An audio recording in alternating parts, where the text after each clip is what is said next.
Hey, before you watch this video, coming up, go to the link right down below. It's challenge.com, and you can fill out a bracket for March Mascot Madness, which is going to kick off on March 2nd over on twitch.tv/ShaunosaurusRex. Do it. It's going to be a lot of fun. Enjoy the video. What's up, everybody? Welcome to episode number 55 of Weekend Review. My name is Sean, and on this week's show, we're going to talk about two games, Farm Together and Forza Horizon 4's Fortune Island DLC. That's a mouthful. And we'll also look forward to this week's new releases. First up on this week's show is Forza Horizon 4's Fortune Island DLC, and it's a DLC that I really enjoyed and actually got me back into Forza Horizon 4. When I originally talked about Forza Horizon 4, have I said that enough for you, on this particular show, I walked away from it kind of lukewarm. Didn't click with me the way the third game in the franchise did, the Horizon side of the franchise did. There are like 7 motorsport games. It's a whole mess.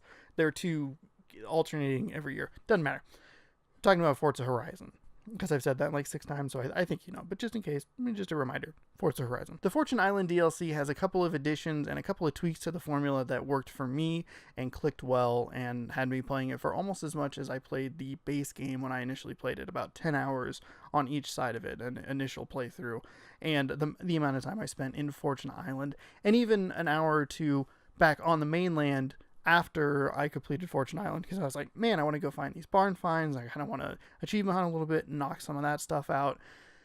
Man, going back to the main island, by the way, that is a daunting task. There are icons everywhere for everything, and it is incredibly overwhelming.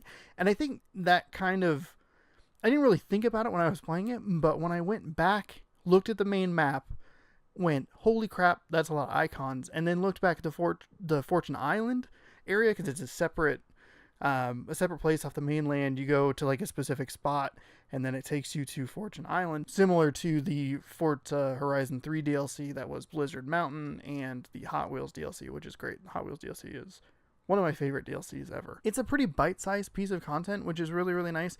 It just feels manageable in a way that the main island, like looking at it, is just like overwhelming. And that's what is so great about it. There are all the regular race types you would expect. You have the dirt, you have the cross country and the street racing, stuff like that.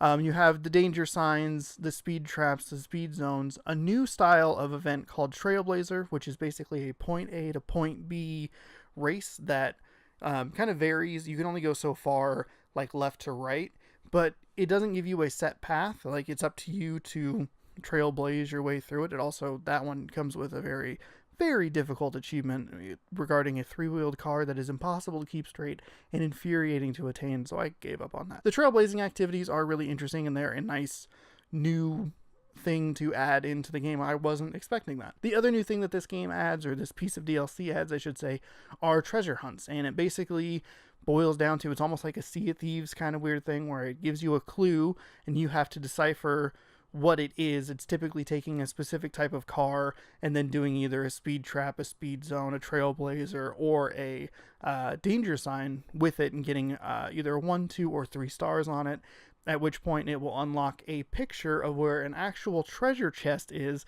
and if you can find the treasure chest, you unlock 1 million credits. And that was awesome. I really liked it. It was very Sea of Thieves, so I was like, oh man. The problem is I don't know very much about cars, so that part was kind of a mess, where I was looking at it and I'm like, this is a car that's got a 458 from Italy, and then Google.com came in handy. So yeah, I figured out a couple of them on my own, but I'm not super great with cars.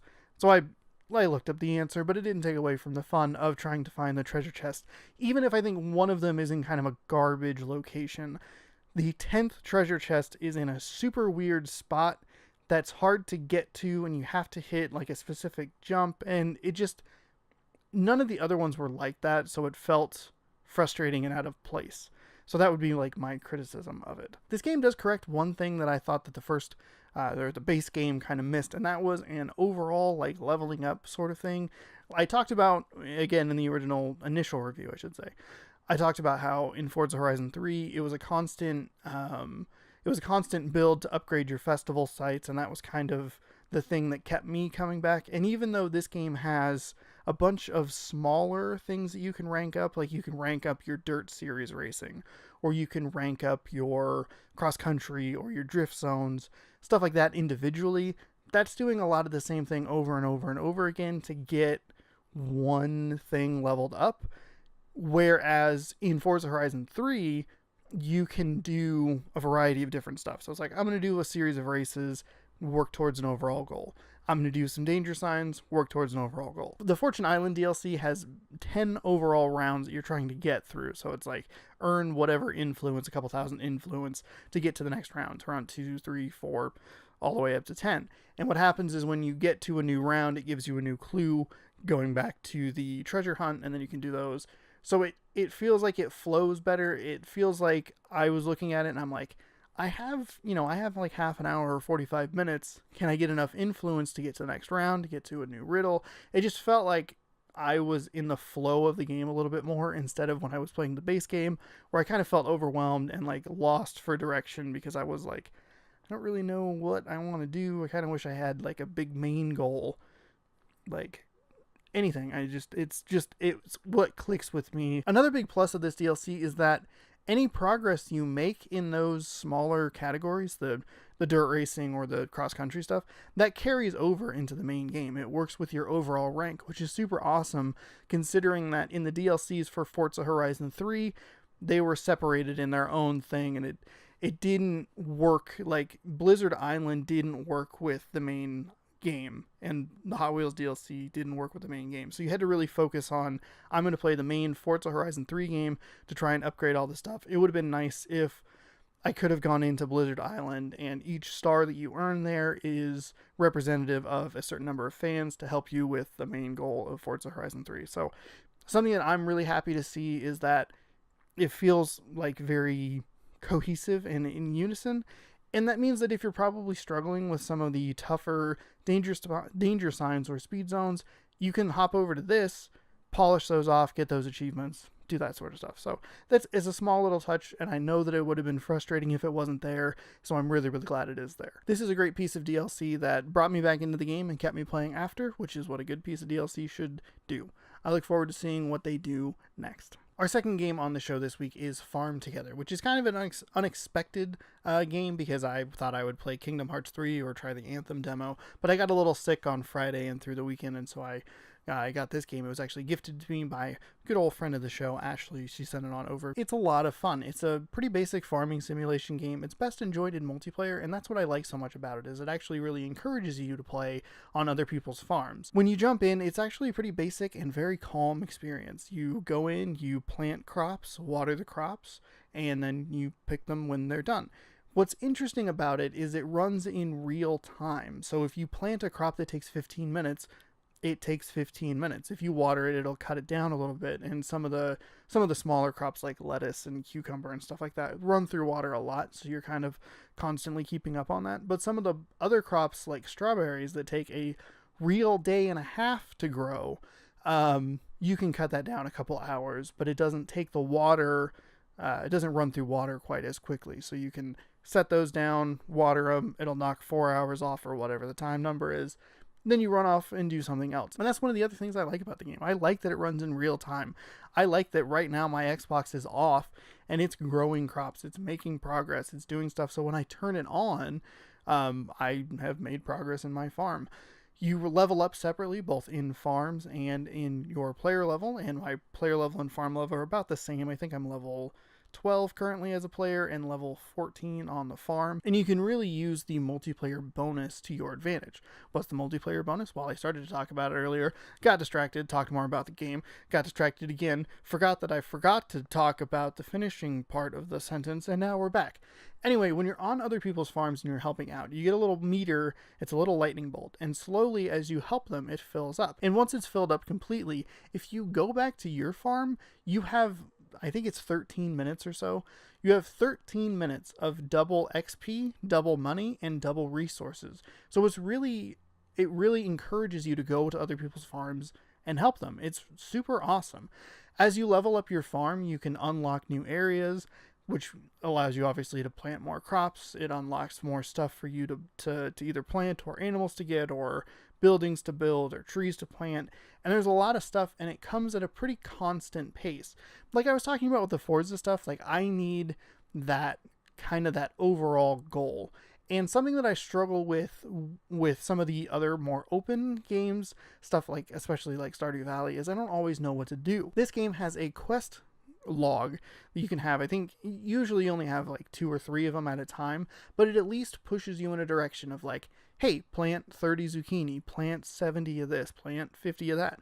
And that at least gives me something to go, okay, I can do that really quick, and then if I get distracted, it's not that big of a deal. If I decide I want to plan something else, that's totally fine. I can still make progress towards quests which give you rewards that not only level up your farm, but allow you to buy more things and put them on your farm, and you can decorate and do all that sort of stuff.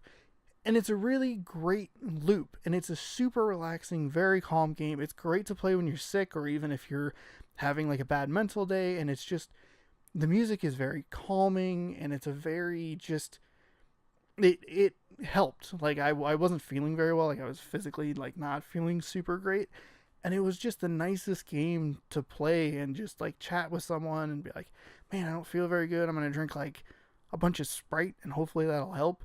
But I didn't actually drink Sprite, I just drank a bunch of game fuel because I love it. I think this is a great farming simulation game that really works well for me.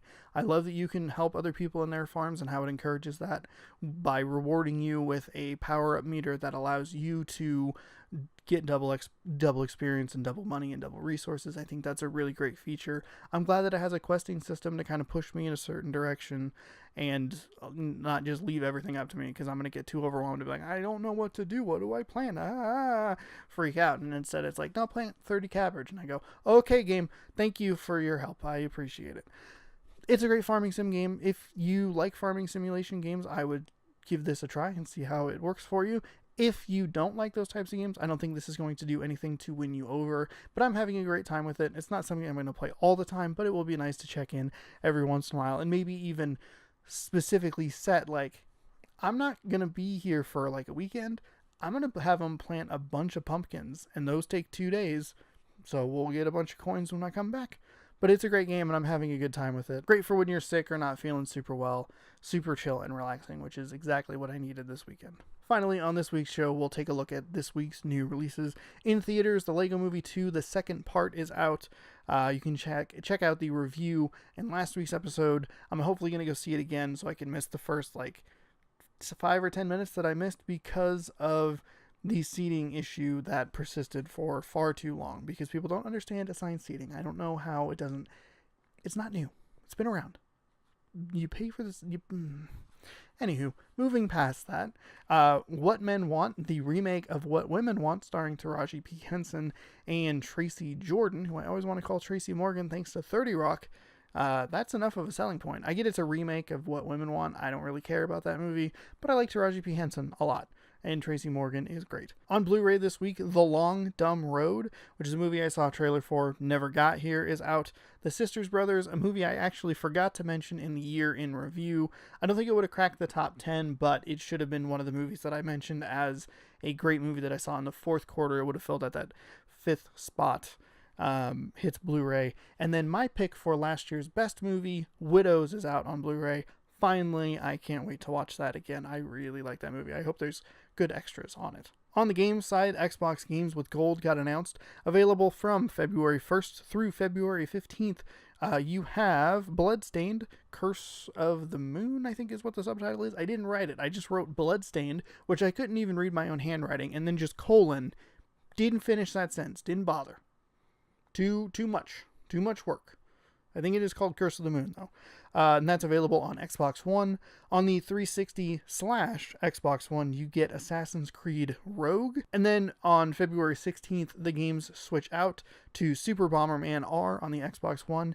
And then the Xbox Classic, the backwards compatible from the original Xbox, I can't remember what they call those, is Star Wars Jedi Knight Jedi Academy.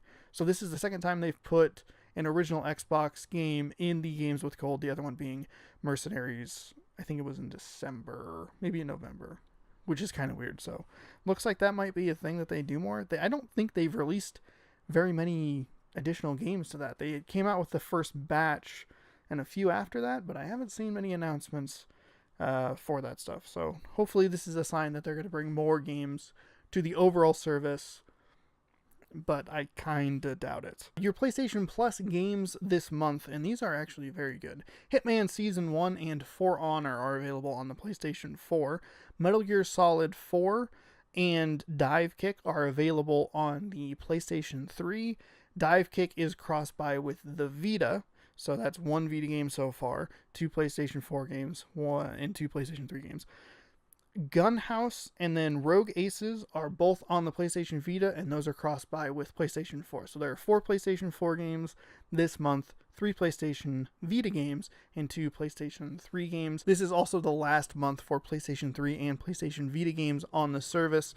In my opinion, I think they need to at least put 2 more PlayStation 4 games in the rotation, either one regular PlayStation 4 game and 1 PSVR game, or 2 regular PlayStation 4 games to match what Xbox is making available with their games with gold. And they get, technically 2 of them are 360 games, but they are backwards compatible. On the Xbox One, so you get 4 playable Xbox One games. They should at least 1 more, hopefully 2, to make those numbers even out. Finally, games that were released this week. It was another week of a ton of small stuff and nothing really stuck out. So there's a bunch of games. I think there are at least 10 games on each platform coming out, PlayStation 4 and Xbox One. I need to be better about checking the Switch stuff, because I realize I keep forgetting it, because even though I own a Switch, I tend to play more on the PlayStation 4 and Xbox One. Though I have been good about mentioning the bigger releases, which I think was just Mario Tennis. Earlier today, though, Respawn Entertainment did a live stream and announced their new game Apex, which is a battle royale game. And I normally don't care about battle royale games, but I like Respawn. I think Titanfall 1 and Titanfall 2 are great from a multiplayer perspective. From what I've seen, the game looks fluid and interesting. It has enough of a difference from at least Fortnite and PUBG to catch my attention. It does look kind of more like Blackout, which is totally fine. I feel like I'm a more competent first-person shooter than I am a third-person shooter, so I might give that a try. It is free to play. It does have achievements and trophies. No platinum trophy, just 12 achievements, 12 trophies. So there is that if you want to try that out. I'll be online on the Xbox One. Thank you so much for watching this week's episode. If you liked the content, scroll on down, hit that subscribe button. You can hit that little bell thing because it gives notifications so you never miss an episode. While you're there, why don't you scroll on down just a little bit more, check the description. Be sure to go fill out a bracket for March Mascot Madness. While you're also there, you can still keep scrolling. And you can leave me a comment. If you played Farm Together, I almost called it Farm Town. If you played it Farm Together, let me know what you thought of it. And if you played Forza Horizon 4's Fortune Island DLC, let me know if it's still a mouthful, and then let me know what you thought of it, because I thought it was pretty good. You can also let me know what you're looking forward to coming out this week or in the coming weeks, so I can get on those hype trains with you. And even though you hit the bell, be sure to check back every Tuesday for more Week in Review. We'll see you next week.